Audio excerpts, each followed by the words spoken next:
Panapa ndine 4 seasons media ndo team racho rese saka panapa nhasi ndavavigira hangu. Regarding the NaizaBoom story, last week ndakapromise kuti ndichasurprise vana Jatiwere Ozemwa Vhovho Netsai with camera equipment ende ndakazozviita.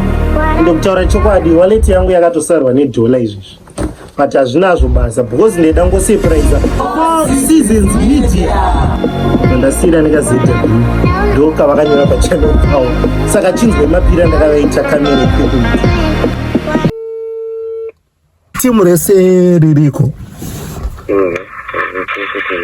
Alright.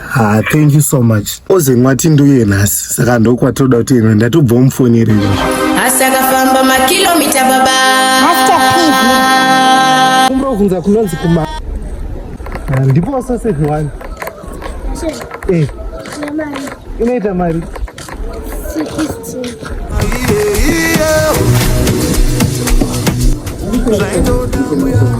Handafarida kodai. Handafarida nzone vanhu vavarabo twenzi madarika. Anyway, mafanzi kamkomana asangana zvake pasangana kwaita nesu asakasangana nesakakwana asi izvezvi manje takuenda kune vamwe vese toona kuti sangana tiri pamwe chete muchionawo zvaatiitira nekuti batsiro kwaita. Ozemwa akaplano ndinopresenta gift rangu kumberi kwevanhu vese varipo. Guys, 4 seasons media rese group riri pasaida muna Jatiwere Vhovho Netsai naOzemwa. Let's go.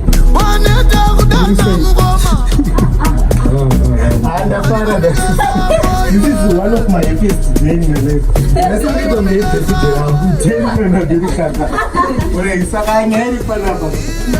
Ndambofonera mukoma Ozemwa Maxi. Ciao. Ndanda yawo tripod. Look at my YouTube channel. The YouTube channel is the fastest growing channel in Zimbabwe. Because apana kambozvita zvokushira masa. Graphics yamakaisa nayo pa-first video ndeyakanaka. Guys, ndozvataiti gori thing reMB rativirauka mumwe wemudziyo wekushandisa pamudziyo yatiri kutsvaga kuti tipese tikwanise kufambira mberi nebasa redu. Aiwa tinotiwo mwari ngamukomborera amudziyo kuvaite sei bata pana ipapo.